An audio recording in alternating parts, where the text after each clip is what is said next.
امر ملح اليوم للسيتيزنز. لقاء والفرق الاسيويه بلا اي انتصار على نظيرتها الاوروبيه، لقاءين انتهى بالتعادل، تحديدا الهلال السعودي اللي اكتفى بنقطه امام رحيمي لكن فرقت لحظه وفي تسلل من اثيره. الكره الثانيه عند نونيز، ادي العرضيه، جول للسيتي. هدف اول من جوندوجان. هل مقصوده هل قدرا؟ لكن ايا كان مقصوده ام قدرا، جوندوجان يسجل هدف الافتتاح لصالح مانشستر سيتي. قلت لك بتقرب يا شاذلي، والحقيقه انه الكوره يعني سواء مقصوده او لا، لكن الضربه الركنيه لما اتلعبت اللعيبه السيتي اتحركوا صح. جوندوجان بخبرته كده هي مش مقصوده، الكوره دي مش مقصوده، هو كان قاصد انه يعملها كوره عرضيه لكن خدمته وراحت في المرمى غير متوقعه الحقيقه. لكن في النهايه التقدم بهدف نظيف في الدقيقه التاسعه لمانشستر سيتي على العين الاماراتي.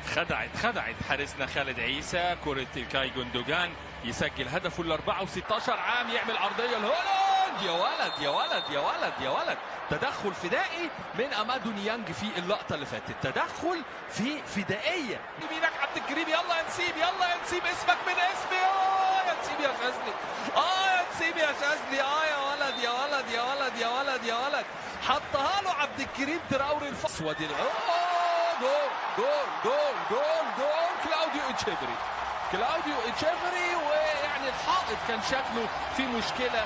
وادي الارجنتيني صاحب ال 19 عام يسجل ثاني الاهداف لصالح مانشستر سيتي في يعني استغلال امثل للفرص القليله اللي اتيحت للاعبي السيتي.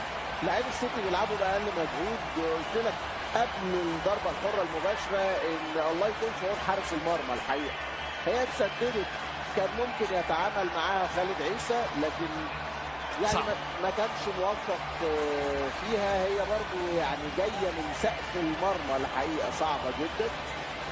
هدف ثاني لمانشستر سيتي. بتعمل ايه يا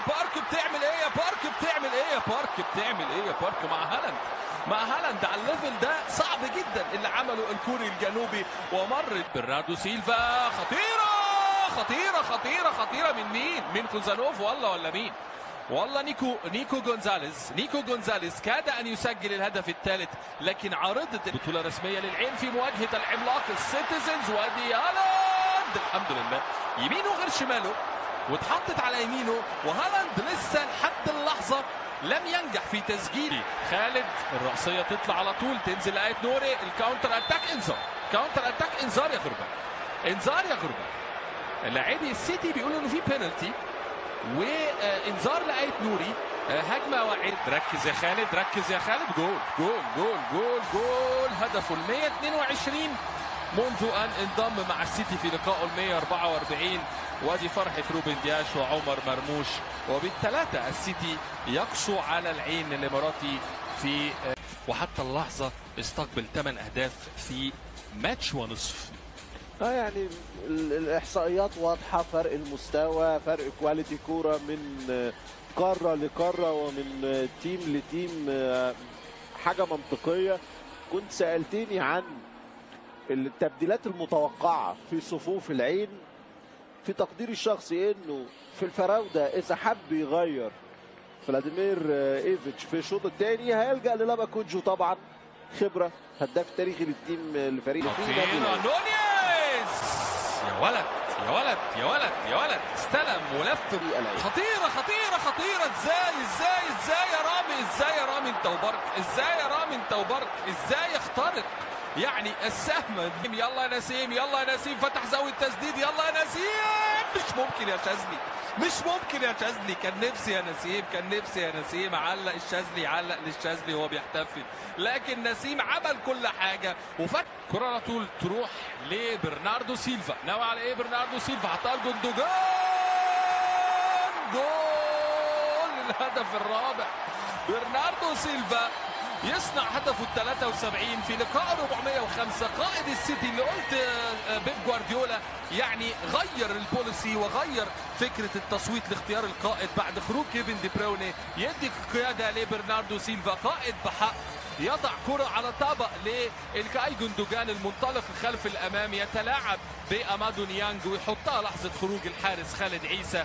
هدف الثاني لإلكاي جندوجان والهدف الرابع لمانشستر سيتي اللي عينه على تقليص فارق الثلاث أهداف أمام اليوفي. تقلص الفارق الهدفين فقط يا بنوبي. شوف في الإعادة ولو كمان تتعاد من قبل كده هتلاقي إنه هالاند اتحرك شغل دفاع العين، وجندوجان تحرك رهيب ينتهي بهدف رائع. المساعد الثاني اكرم زرهوني، خطيره عند اوسكار بوب، اوسكار بوب والخامس، اوسكار بوب والخامس. الا اذا يتلاعب رايان شيركي واوسكار بوب بمدافع العين الاماراتي، ثنائي اعصر صاحب قدم يسرى بديعه، ويسجل اوسكار بوب النرويجي في ليله تفوق النرويجيين.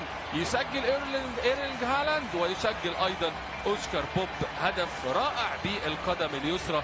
الا اذا كان لمحمود عاشور حكم الفار راي اخر. اول اهدافه مع فريق مانشستر سيتي، والله خلينا نقول ثاني اهدافه مع مانشستر سيتي. اوسكار بوب استلم الكرة وراوغ مدافعي العين بشكل جيد داخل منطقة، وتصحيح للمسار بعد اللي حصل في الموسم الماضي. هذه خطيرة والسادس إيريك شاركي، رايان شاركي يسجل الهدف السادس. رايان شاركي اللاعب القادم من ليون، اللاعب الفرنسي، في ثاني دخول له وثاني مشاركة له مع مانشستر سيتي، يسجل سادس الأهداف عشان تبقى مانشستر سيتي عنده 8 أهداف واليوفي أيضا 8 أهداف، لكن اليوفي مسجل 9 تلقى هدف. أدي خالد عيسى، وقلت إن السيتي مش ناقص هدايا، مش ده الفريق اللي تمنحه الهدايا.